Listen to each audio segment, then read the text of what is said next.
Ahoy hoy! What a strange thing to say at the start of a new lesson. Well, it might seem strange now, but did you know that after Alexander Graham Bell invented the telephone, he thought that saying hello when answering a call would be confusing for the person at the other end of the line. So he suggested that people say ahoy hoy instead. That's a fact, and you can put that in your hat. Hi everyone, and welcome to another full English lesson. Yes, we are all here together again to share our love of the English language. So without any more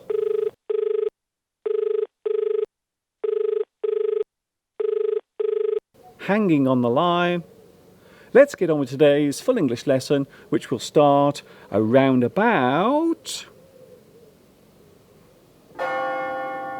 now.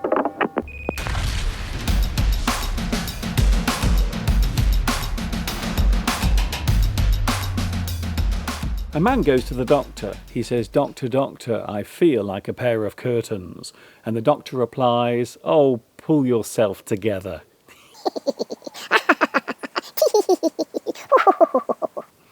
There is nothing I enjoy more than having a good laugh. If I find something funny, then it is hard for me to hide my amusement. Something funny amuses me. The funny thing is amusing. They say that laughter is the best medicine when you are feeling sad, and this might very well be true. However, saying something you find funny can sometimes get you into trouble.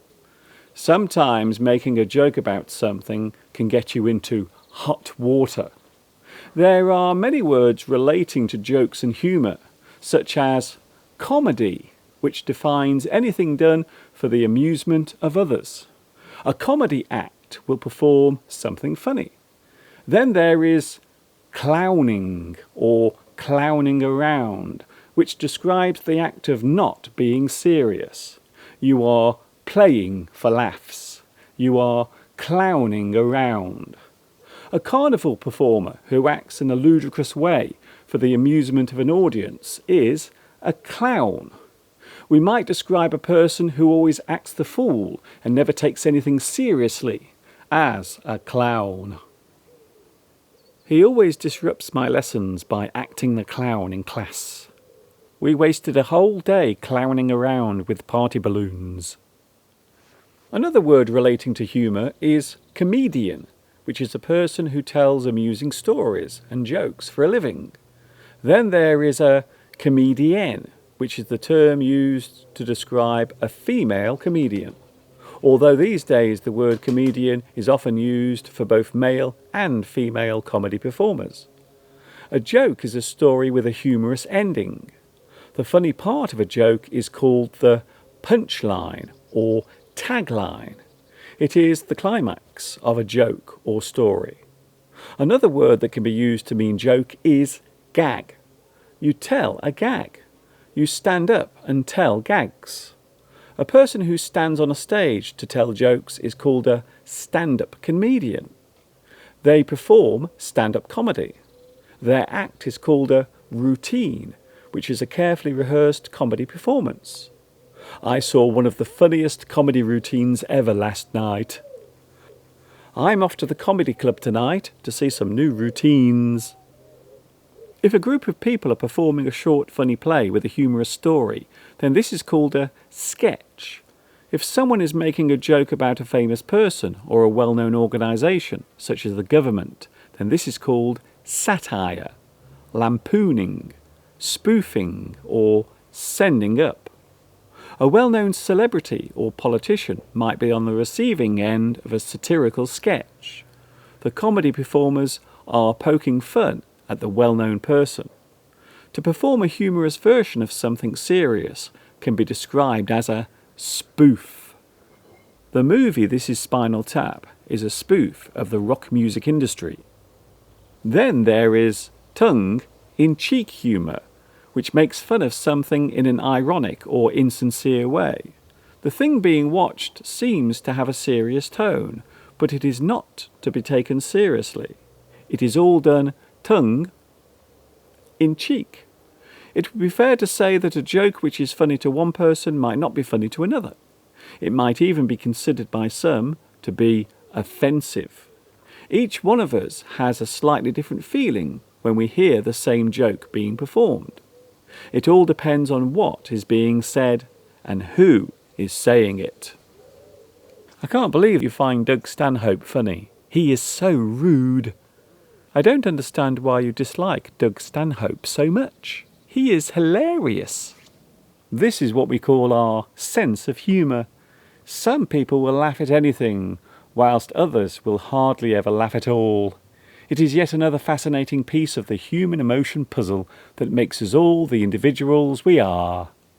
Do you have a good sense of humour? What makes you laugh? Do you know any good jokes?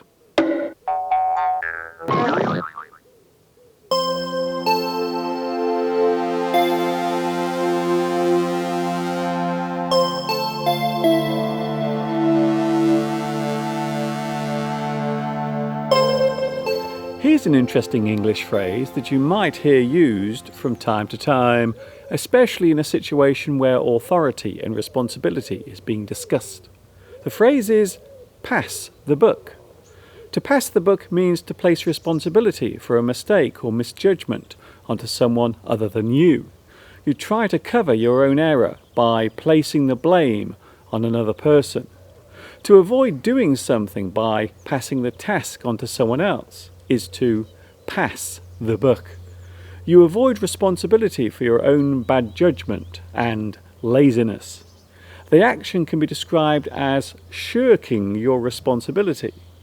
To shirk is to evade something. You try to wriggle out of something by placing the blame on someone else. You can't wriggle out of this mess by passing the buck. A person might be willing to accept responsibility by stating that the buck stops here. All responsibility is being accepted for whatever happens, be it now or in the future. You are stating that you will not shirk your responsibilities. During my time as manager, I promise that whatever happens, the buck stops here. You are accepting responsibility for any negative outcome. The phrase pass the buck derives from a small object that was placed on a table during a poker game to show who was dealing the cards. It was often a commonly carried object, such as a knife with decorative antlers. Antlers are horns that you see on a male deer, which is called a buck. The phrase came into being during the late 19th century. To accept responsibility is to say the buck stops here. To avoid responsibility or to push an unwanted task onto another person is to pass the buck.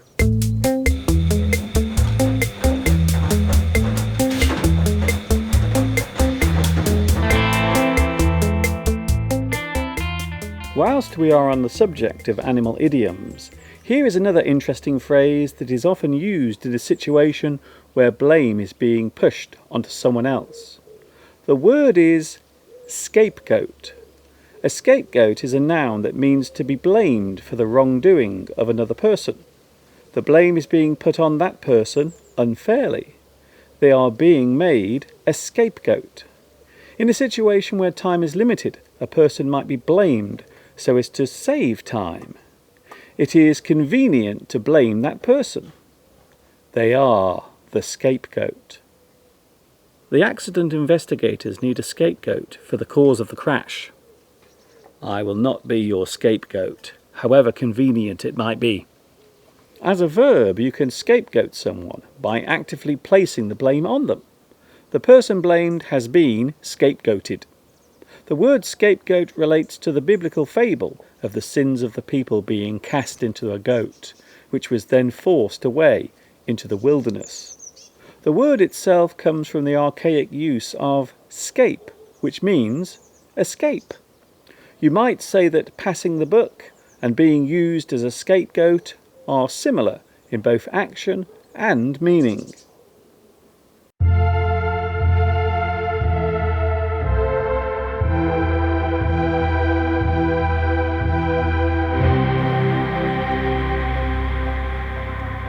It's time to look at another buzzword. A buzzword is a word or phrase that is popular during a certain period of time, or is generally popular. Today's buzzword is clickbait. The word clickbait is a noun that means a post on the internet that uses sensational photos or stories as a way to encourage someone to click on a website promotion or a news story. The online posting of an intriguing story or photograph that is designed to encourage a person to interact directly with it by clicking on the attached link is clickbait.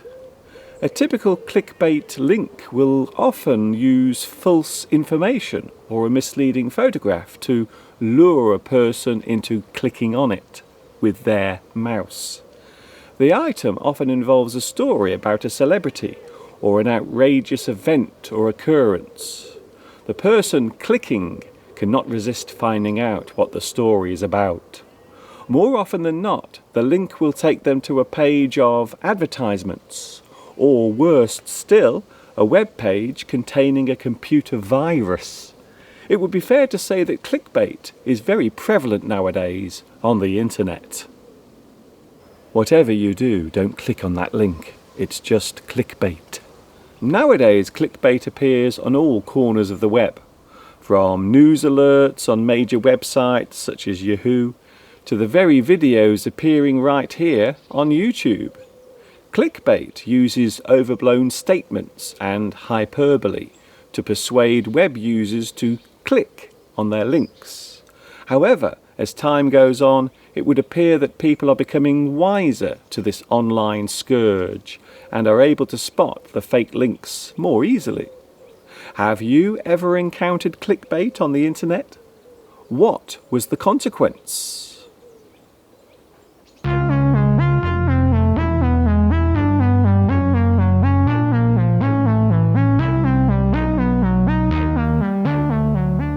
One of the most frustrating parts of living in this modern age must be the amount of information we are expected to read and absorb.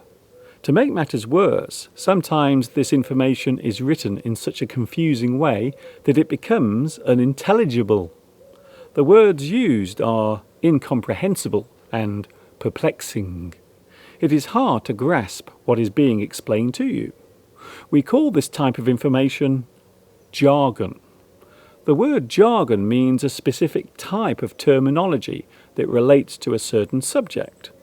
Some of the words used in one area of a particular subject can be described as jargon. I don't understand this letter I received from my lawyer. It's full of legal jargon. Don't try to blind me with your science jargon. Just give it to me straight. To follow a list of instructions that have been given to you might force you to learn some of the jargon. To master how to operate this device, I will need to learn some computer jargon. The jargon being read isn't fully understood. It is too esoteric. It relates to a specialist field. The thing being read is unintelligible. It is all gobbledygook. It makes no sense. As far as you can tell, it's just a load of mumbo-jumbo. A letter from your lawyer or doctor might contain lots of jargon. An advanced textbook on a particular subject might contain lots of confusing jargon. The operating instructions of a piece of technology will almost certainly contain lots of lovely technical jargon. We will often ask for the information to be simplified and explained in plain English that we can easily understand. Just give it to me straight, without all the jargon. Some might say that the one good thing about jargon is that it forces us to learn new things and absorb new information. This might be true. However, in this fast-paced age of new information appearing almost on a daily basis, it might be time to lessen the technical terms, cut down on the gobbledygook, lay off the confusing terminology, and ease off the use of jargon. Please?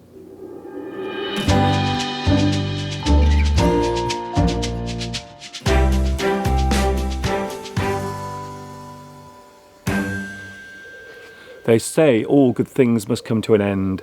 This means we have come to the end of today's full English lesson.